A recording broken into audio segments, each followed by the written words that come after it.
What's up? It's Thursday, November 13th, I believe. We are now 14 days into the YouTube TV versus Disney dispute.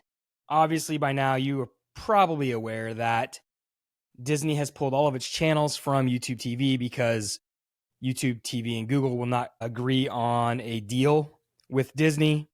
Disney says they want a fair deal, and the deal that they're offering is better than what they're offering other TV pay platforms. Who knows? That stuff doesn't get released. We don't know. We don't know who's telling the truth in all this, to be honest. We don't. There's no transparency. And so it's such an interesting deal. It's such an interesting time that we live in with streaming because YouTube TV came along in 2017 and you could get all the channels for $35.99. Now it's $82.99. And now Google's throwing money out there to people to stay maybe or whatever. For instance, we got $10 off a month for 6 months on our YouTube TV deal. And now there's rumors. I haven't seen it yet, but they're also going to give you $20 credit if this dispute with Disney goes on any longer. I just don't know how or what's going to break this deal other than those two sides coming together. Like, what is it going to come down to? What's it going to look like? Is YouTube TV going to have to lose a certain amount of subscribers for them to say, okay, we agree to this deal because we don't want to lose any more subscribers? Or is Disney going to have to come down a little bit so then YouTube TV doesn't have to hike their prices? There's a lot of questions. There's a lot of nonsense. There's a lot of stuff well above my pay grade that I don't understand. There are a lot of people who are upset and frustrated. I'm only upset and frustrated because, we've had YouTube TV a while now, and there's been disputes all the time. If you've ever been a subscriber to YouTube TV, there's always stuff like you could lose your you could lose this channel if da-da-da-da-da, and it's like, there's been disputes, but they always get solved in the last minute, the 24th hour or whatever you call that. But disputes always have gotten solved and figured out. But this Disney one with YouTube TV did not get solved, and Disney pulled their channels. So here we are, 2 weeks in. And like I said, I'm frustrated and upset because we're locked into YouTube TV because of NFL Sunday Ticket. Sunday Ticket has a deal with YouTube TV, and we purchased it last year. We get every NFL game, basically, just not Monday Night Football or what's on Prime on Thursday nights, but we get all the Sunday games. I guess that's why they call it Sunday Ticket. And so, but we're locked in now, so I can't drop YouTube TV. I will say if they never come to an agreement, like if ESPN can never get back on YouTube TV, we're gone. Like, we're going to figure out something else because we watch a lot of sports in our house, especially me, but we do like football. We do like some basketball. And so I hope they come to an agreement because then again, I don't want to try to find another service to watch these channels. Do you go back to basic cable, like cable, like Cox Cable or Comcast or DirecTV or whatever it might be? You go back to that? I don't want to. YouTube TV is so easy. And so I would love for them to come to an agreement. But right now it's just a waiting game. And then I saw Bob Iger today or yesterday said it might be a while longer. What does that mean? There's just no transparency. And I get it. It's contract talks. But man, like, it's just frustrating as a consumer not knowing. Like, what if this whole thing is like not much money at all and they're arguing about this? That'd be super frustrating. But I don't know. Here we are. Figure it out. So I know a lot of people have recommended getting an antenna so you can watch at least ABC, Monday Night Football, and Saturday football on ABC. You can get day passes with Sling. You can get weekend passes with Sling, or you can get week passes with Sling TV. That's one option. Another option is obviously Hulu Live TV or Fubo.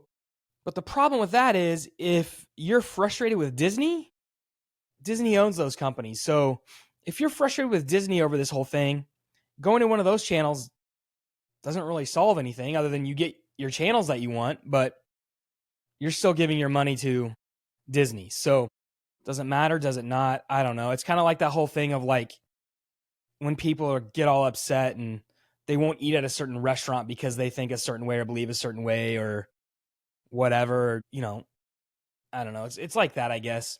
If you really feel that passionate about it, don't go to Hulu or Fubo.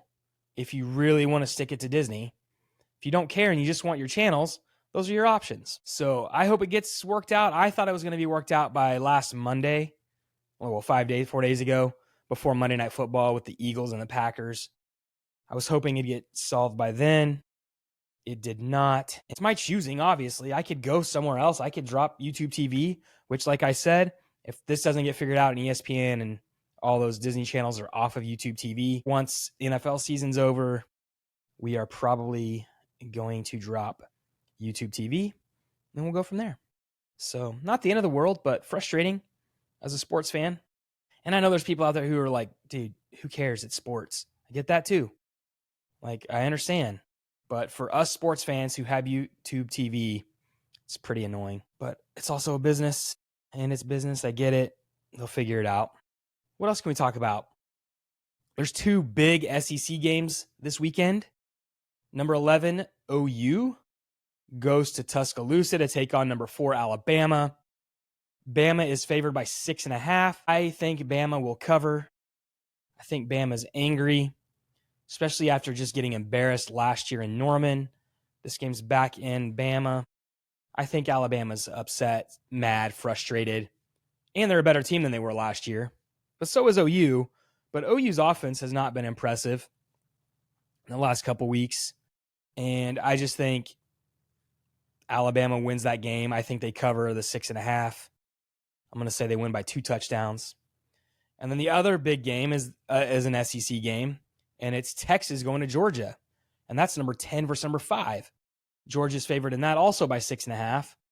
I think Georgia wins that, and I think they cover also.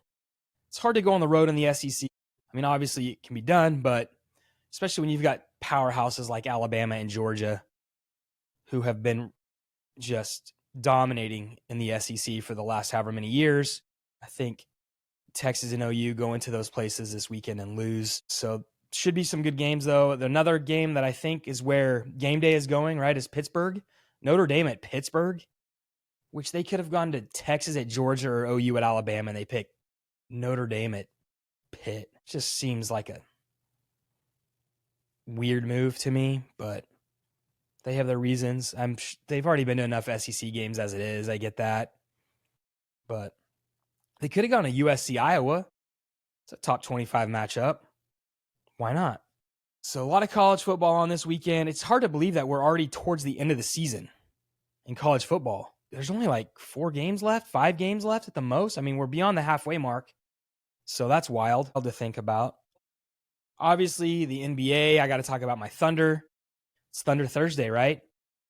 12-1. And the last 2 games, they blew out the Warriors and they destroyed the Lakers last night in Oklahoma City, which is glorious. Anytime the Lakers lose is a good day. And so I'm glad that it was to my Thunder. But the Thunder starting 12-1. SGA has not played a fourth quarter in 7 of their 13 games. So in over half the games that Oklahoma City has played this season, he has not had to play the fourth quarter because they are just blowing out people. So MVP talk, whatever, I get it. But how do you exclude those games where he didn't play the fourth quarter, or include them, I guess I should say, in the MVP talk? Because had he played some of those fourth quarters, yes, also he would have 50-plus point games like Jokic. How do you judge that and evaluate that as an MVP voter? Because he's not having to play. So I don't know what that's going to do and what that's going to look like for MVP voting come the end of the season. But the Thunder are scary. I mean, they were great last year, obviously. Stupid to say they were great. Yes, they were great. They won the championship. But now starting 12-1 without their second best player is incredible. That team, you think after winning a championship, you kind of lose your hunger in your fight, but they look hungrier this year than they did last year. It is so crazy how good they're playing without their second best player. So there's a lot of basketball left, though. I know that. I know injuries happen, and anything can happen come playoffs. NBA playoffs or playoffs.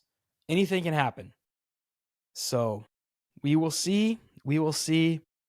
I just wanted to get on here and chat a little bit about sports happening and that kind of thing. College football, NFL, and obviously YouTube and Disney being stupid. Okay, that's all I got. See ya.